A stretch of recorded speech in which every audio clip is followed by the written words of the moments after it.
नमस्ते दोस्तों, welcome back to my channel. विवाह से संबंधित नियम।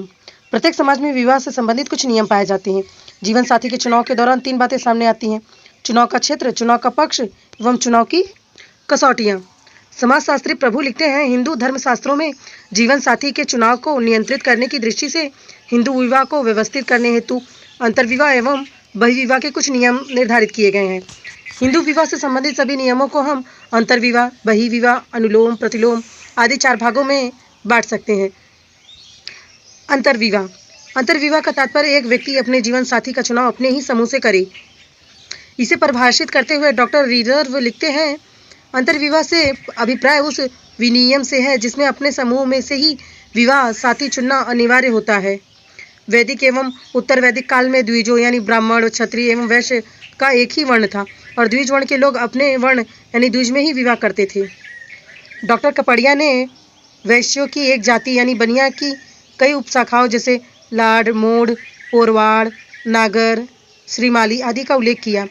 लाड स्वयं भी बीसा एवं दस्सा इन 2 उपभागों में बटी हुई है। स्वयं बीसा भी अहमदाबादी, खंबादी आदि स्थानीय खंडों में बटी हुई है।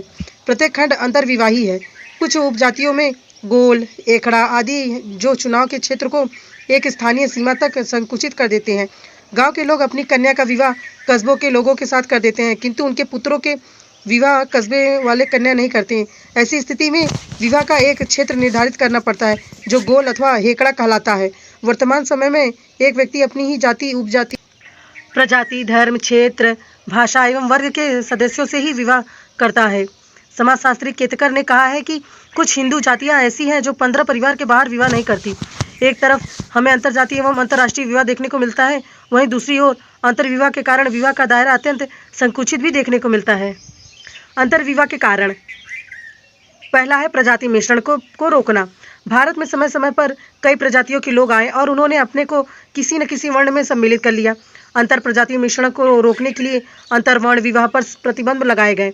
विशेषतः आर्य एवं द्रविड़ प्रजातियों के बीच रक्त मिश्रण को रोकने के लिए ऐसा किया गया। सांस्कृतिक भिन्नता। आर्यों एवं द्रविड़ों तथा बाह्य आक्रमणकारियों की संस्कृतियों में पर्याप्त भिन्नता थी। इस कारण वैवाहिक संबंधों में भी कठिनाई पैदा होती थी। जब वर्ण विभिन्न जातियों एवं उपजातियों में विभक्त हुए तो सांस्कृतिक भिन्नता में भी वृद्धि हुई। प्रत्येक जाति और उपजाति अपनी संस्कृति की विशेषता को बनाए रखना चाहती थी, अतः उन्होंने अंतर्विवाह पर जोर दिया। जन्म का महत्व। प्रारंभ में व्यक्ति को उसके कर्म के आधार पर आंका जाता था, किंतु धीरे धीरे जन्म का महत्व बढ़ा और रक्त शुद्धता की भावना ने जोर पकड़ लिया और फलस्वरूप अंतर्विवाह की प्रधानता पाई जाने लगी। जैन एवं बौद्ध धर्म का विकास। ब्राह्मणवाद के विरुद्ध प्रतिक्रिया के कारण जैन एवं बौद्ध धर्म का उदय हुआ। इस कारण ब्राह्मणों की शक्ति में गिरावट आई, किंतु जो ही इन धर्मों में थोड़ी शिथिलता आई, ब्राह्मणों ने अपनी खोई हुई प्रतिष्ठा को पुनः प्राप्त करने के लिए कठोर जातीय नियम बनाए और अंतरजातियों के नियमों का कड़ाई से पालन किया जाने लगा। मुसलमान आक्रमणकारियों को भी देखिए, मुसलमान आक्रमणकारियों ने हिंदुओं के धर्म एवं संस्कृति पर कठोर प्रहार किया। उन्होंने हिंदू लड़कियों से विवाह करना प्रारंभ किए। इस स्थिति से बचने के लिए एवं अपने धर्म तथा संस्कृति की रक्षा के लिए हिंदुओं ने अंतर्विवाह के नियमों को कठोरता से उसका पालन करना शुरू कर दिया। बाल विवाह।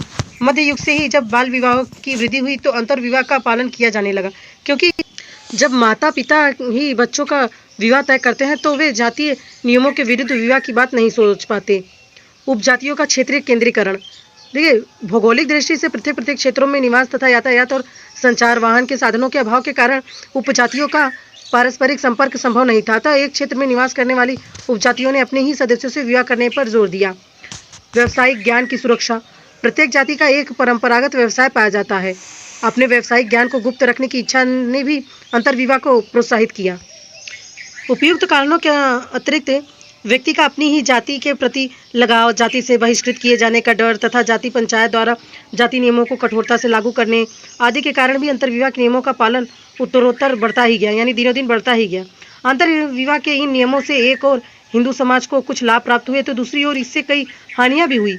इससे लोगों के संपर्क का दायरा सीमित हो गया, संकीर्णता की भावना पनपी, पारस्परिक घृणा, द्वेष एवं कटुता में वृद्धि हुई, क्षेत्रीयता की भावना पनपी, जातिवाद बढ़ा तथा व्यावसायिक ज्ञान एक समूह तक ही सीमित हो गया।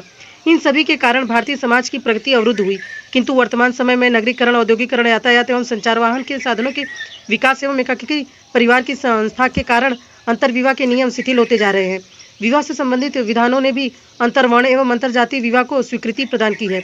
फिर भी नैतिक शक्ति और सामाजिक बाध्यता इतनी प्रबल है कि हिंदू अंतर्विवाह के नियमों को पूर्णतः त्याग नहीं पाए। आज भी कई कई अंतर्विवाह के नियम पाए जाते हैं और इनका कठोरता से पालन भी किया जाता है।